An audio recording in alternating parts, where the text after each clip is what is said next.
ressors tout juste de Captain Marvel et c'était mais tellement bien. Donc je reviens aujourd'hui pour une vidéo pas du tout prévue où je vais en fait lire et un peu analyser, enfin voir, je sais pas comment dire, mais en fait je vais voir, enfin en sortant du dernier Avengers, quand je suis rentrée dans la voiture avec mon père, la première chose que j'ai fait c'est regarder toutes les théories sur la suite qui étaient possibles. Sauf que pour toutes ces théories il manquait un élément clé, c'était l'élément qu'on voyait à la fin du film. Attention spoiler, je vous laisse quitter la vidéo au cas où. Voilà, c'est bon. Il y avait un élément qui nous manquait à la fin, donc c'était le signe de Captain Marvel dont on connaissait pas l'origine, on ne savait rien sur elle. Et donc maintenant que j'ai vu ce film, que je viens juste de voir à l'instant, on est quand même le 7 mars, il est sorti hier, donc c'est vraiment tout récent. Là je me suis dit vraiment à la fin du film, je veux aller voir l'analyse du film, les théories et tout ça. J'étais vraiment super excitée à l'idée de voir toute cette analyse et je me suis dit mais pourquoi pas le faire en vidéo. Donc voilà, me voilà ici pour analyser les théories et j'ai hyper hâte. Ça va être un peu de tout, c'est-à-dire ça va être un peu les théories sur, en fait Avenger Endgame, donc le dernier de Avengers qui va sortir fin avril, des articles sur l'analyse de Captain Marvel parce qu'il y a sûrement des éléments qu'on nous a montré que j'ai pas souligné, qui m'ont pas sauté aux yeux, et enfin un peu ce fouillis là mais autour de Captain Marvel, des nouvelles choses qu'on a appris et du coup qu'est-ce que ça nous apporte par rapport aux théories. Allez, on commence. Oula, alors attendez, il y a mon fil qui est... Oula, vous inquiétez pas. Donc, on se rappelle, juste pour vous situer, dans le dernier Avengers, Thanos, tout le monde disparaît, et donc la dernière scène, c'était la scène... c'est même pas la scène du film, c'était la scène, vous savez, dans les petits bonus là, il y a Nick Fury qui envoie un message, vraiment un logo quoi, à Captain Marvel, et après les internets, tout ça, donc on savait que c'était Captain Marvel. Déjà là, la scène, les scènes bonus de Captain Marvel, à la toute fin, il y en a deux. Je tiens à préciser qu'il y en a bien deux, donc si elle voyait une, bah il y en a encore une après, voilà. Je trouve que c'est un peu la suite de la première scène parce que bah comme je vous l'ai dit, à la fin d'Avengers, Fury appelle Captain Marvel et en fait là dans la dernière scène, Captain America, j'ai le nom de l'actrice qui la joue mais j'ai pas le personnage, c'est Black Widow et je sais plus trop qui, il y a... Ah je sais son nom, enfin bref, bon, je l'ai oublié mais je le sais au fond de ma tête. En gros qui ont ce beeper, ce signe, qui se disent mais qu'est-ce que c'est que ça, et là bam, Captain Marvel arrive. Je pense pas qu'il y a beaucoup de choses à analyser là-dedans parce qu'en soi c'est une sorte de suite et maintenant on voit qui est Captain Marvel et que elle va être là et va bien aider les Avengers. C'est trop bien parce que maintenant genre on sait comment tout ça a été créé, d'où vient le nom Avengers et d'où vient Captain Marvel et c'est tellement d'informations en même temps et on sait aussi d'où vient la blessure de Fury. C'était vraiment drôle. En gros on nous dit qu'apparemment dans Captain...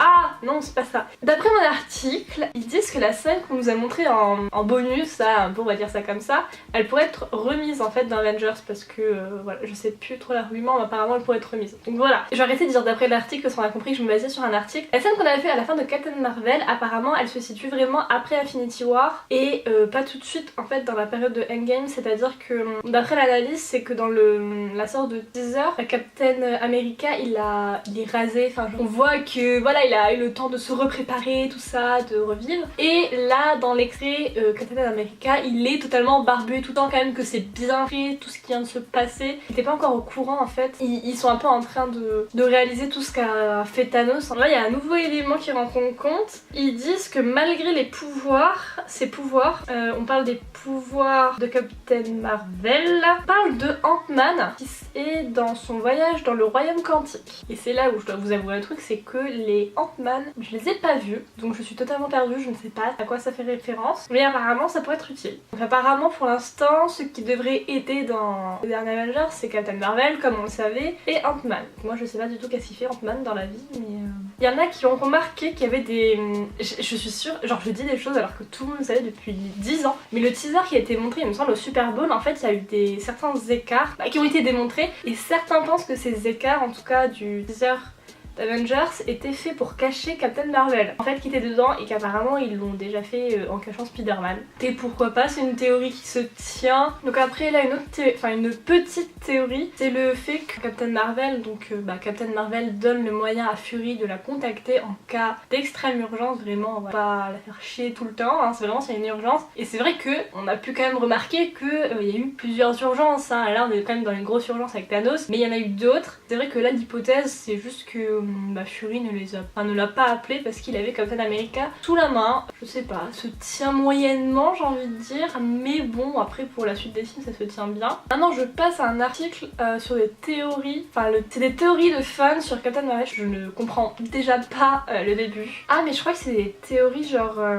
des théories qui sont sorties avant. En fait c'est assez intéressant parce que ça m'aide pas vraiment dans ce que je jouais, mais c'est marrant de voir en fait. Je suis en train de lire les théories sur Captain Marvel qui ont été faites sur des fans, et c'est vrai que pour l'instant toutes les théories que j'ai vues se sont réalisées sauf une là qui était que Doctor Strange allait réapparaître dans Captain Marvel via un voyage dans le temps. Ah, l'une des autres théories c'était qu'elle existait dans un univers un peu temporel en fait, pas dans le présent. Une autre théorie encore qui n'a pas été réalisée, c'est que Nick allait la prévenir en fait de Thanos, mais non. D'ailleurs j'étais assez surprise qu'il n'y ait pas eu de clin d'œil au fait par rapport au Gardien de la Galaxie, parce qu'il y avait beaucoup d'esprits de galaxie, mais à part Ronan, j'ai pas vu de... Ah ouais, il y a l'une des théories, c'est que Captain Marvel va prendre possession de la pierre de réalité. Ah, maintenant on passe, enfin sur ce que je recherchais, on passe sur 10 théories sur la fin d'Avengers. Première théorie dont on a vite fait parler. Enfin, on dit dans la théorie que Loki s'est laissé mourir intentionnellement pour aller dans le royaume de l'au-delà et faire appel à de l'aide à des gens dans certains royaumes. Enfin, franchement, c'est pas la première théorie qui me serait venue en tête, c'est un peu bizarre, mais franchement, je pense qu'il y a des théories à voir sur Loki parce que vraiment, il est mort au tout début du film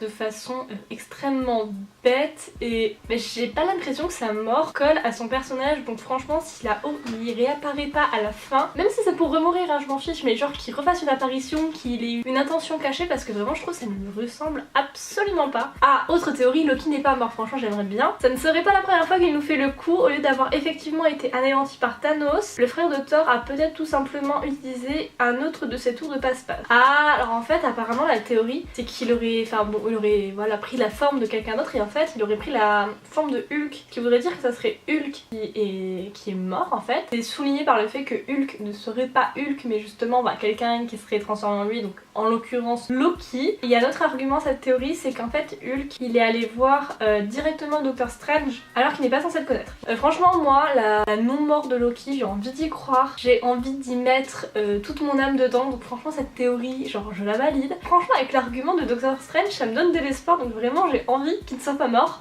et j'espère ne pas regarder cette vidéo dans un mois en mode ah bah il était vraiment mort. Donc, autre théorie, la mort de Tony Stark. J'aime pas ce concept.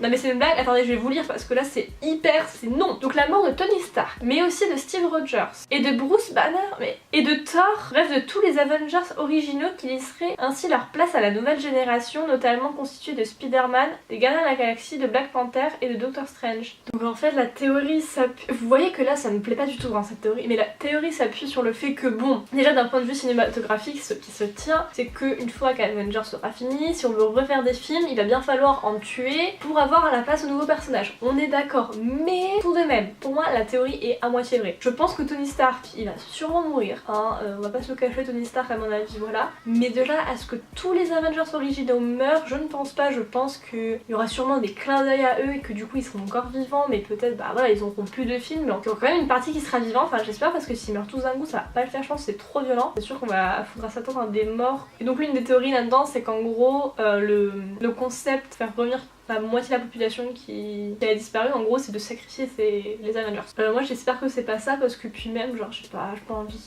L'une des autres... Ah ça y est, donc Ant-Man et la dimension quantique. Alors je ne sais pas ce que c'est, je vais dire. Avec la dimension quantique, j'ai dit quantique avant, c'est n'importe quoi. Lui seul peut contrôler ça et en fait ça permettrait de voyager dans le temps. Pas mal hein, pas folle la guêpe.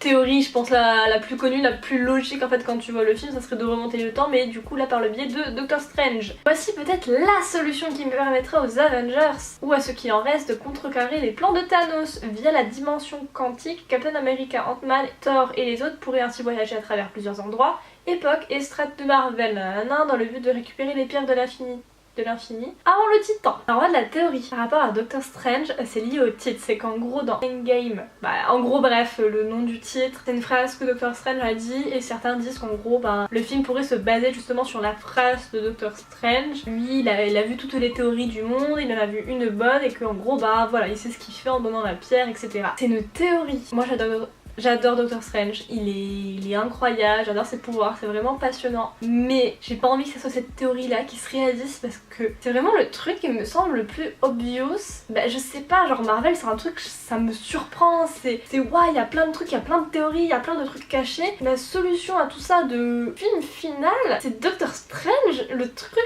que tout le monde a vu avec la pierre du temps. Je pense que j'adorerais le film quand même, mais franchement que ça soit cette solution là, à part s'il y a vraiment une connectivité de ouf derrière, mais franchement pour moi il me manquerait d'un truc, hein. Voilà, je sais pas, dites-moi ce que vous en pensez. Alors, concept de la double réalité. Le claquement de doigts final de Thanos n'aurait finalement tué personne, mais simplement scindé l'univers en 2 dimensions parallèles, entre lesquelles la dimension quantique formerait une sorte de pont, et donc en gros les personnages qui sont partis en fumée ne seraient pas morts. Ça c'est une théorie que j'apprécie parce que ça peut me sembler peut-être obvious, alors mais déjà moi j'avais pas pensé. Ça peut me sembler peut-être obvious, alors mais déjà moi j'avais pas pensé, donc voilà. Mais c'est vrai que ça serait pas mal parce que du coup déjà ils seraient pas morts. Bon, en soi on sait qu'ils sont pas morts, enfin j'espère parce que ils ont pas pu tuer la moitié de la planète et arriver comme ça, il va sûrement avoir une solution dans le dernier film, c'est sûr. Je trouve que celle-ci elle est bien parce que la seconde dimension c'est pas un truc que tu peux accéder comme ça, c'est pas remonter le temps, tu remontes le temps, voilà c'est bon c'est fini. Là t'as une deuxième dimension, faut savoir y aller, comment le faire et tout. Enfin, ça ferait quand même pas mal je pense d'aventure. Ok, donc là en fait c'est une théorie je sais pas sur Captain America qui revient, enfin et franchement celle-là je l'ai pas trop compris, mais c'est vrai qu'à la fin ils expliquent que le fait que Captain America retourne de là où il vient, ça ferait un peu le cercle de la boucle, enfin la boucle serait bouclée. C'est vrai que pour une fin de tout Avengers, je pense que ça serait pas mal, puis surtout ça ferait que la boucle serait bouclée sans qu'il meure. Après moi je suis pas très attachée à lui donc Un duel final entre Captain Marvel et Thanos. Même si aucune information dévoilée dans les films ne permet vraiment de l'affirmer, on peut imaginer que seuls les êtres disposant d'un pouvoir de base suffisamment important, comme c'est le cas pour Thanos, hein, on a bien remarqué, seront capables d'utiliser le gant de l'infini. Ouais d'accord, oui c'est très bien. Ok, donc là j'ai fait le tour des 10 théories sur la fin d'Avengers. Terminé, je vais juste parler en fait qui a été caché et glissé dans Captain Marvel. La première chose qu'on voit avec le générique c'est le gros clin d'œil à Stan Lee. Ça m'a pas fait verser une larme, c'est pas comme ça, mais c'est quand même, enfin c'est très mignon et à chaque fois ça me fait de la peine quand même de voir ça. L'action de Captain Marvel se déroule en 1995, 13 ans avant Iron Man et 23 ans avant Avengers. Cela veut dire que Korak, le suivant, et Ronan l'accusateur, 2 personnages secondaires des Gardiens de la Galaxie, sont vivants et servent loyalement l'Empire Kree. Ah mais non, ça je savais pas. C'est que la meilleure amie de Captain Marvel en fait elle est pas connue et c'est sa fille qui va être connue, qui va devenir une super héroïne connue. Ah mais attendez, mais elle s'appelle Photon, je sais pas du tout qui c'est mais elle a l'air géniale. Et apparemment, voilà en fait, bon, par rapport aux époques et tout, et ben dans notre époque à nous, elle devrait avoir 35 ans. Ça veut dire que là la théorie c'est qu'elle serait peut-être dans le Captain Marvel 2 et c'est pour ça parce que dans le film Captain Marvel, enfin elle fait souvent des allusions du style moi je vais construire une fusée ou des trucs comme ça vachement et c'est quand même appuyé comme si on envoyait un message de se dire mais elle on va la retrouver plus tard et elle va faire ça dans sa vie tu vois. Donc c'est vrai que non mais en plus je l'ai adorée cette fille donc vraiment si on pouvait avoir, elle pourrait réapparaître et si vous pouvez faire un film sur elle même carrément genre allez-y faire une héroïne noire comme ça, hop super héroïne, moi je dis un grand oui, c'est un oui. J'allais me renseigner sur cette fille d'ailleurs, je suis en train de m'exciter toute seule, c'est waouh. Où est passée Carol Danvers entre 95 et 2019, c'est exactement ce que je me demandais. Donc apparemment la théorie c'est juste qu'elle était en mission. Quand elle vieille se passe, c'est aussi un truc qui m'a marqué parce que j'étais là mais en 90 elle va revenir en 2019, elle sera toute fraîche et en fait c'est à cause de son sang apparemment. Ok, et bien écoutez, je pense avoir fait le tour des articles que j'avais un peu présélectionnés sans les lire. Je vous ai donné mon avis sur les théories que j'ai pu lire sur Avengers, on a vu qu'est-ce qui était vrai, qu'est-ce qui était pas vrai dans Captain Marvel, enfin tout ça doit être méga long, je sais pas du tout parce que là je parle et je suis pas au montage donc je vais me taire. Mais en tout cas ça m'a fait vraiment super plaisir de faire tout ça avec vous. N'hésitez pas à me dire qu'est-ce que vous avez pensé du film, qu'est-ce que vous pensez de qu'est-ce qui va se passer dans Avengers et puis si vous regardez cette vidéo après que Avengers soit sorti et que vous l'ayez vu, il n'y a plus trop de surprises, il n'y a plus trop de théories mais peut-être qu'est-ce que vous pensez, qu'est-ce qui va se passer après. Je vous fais des gros bisous et à bientôt. J'espère que Loki est vivant.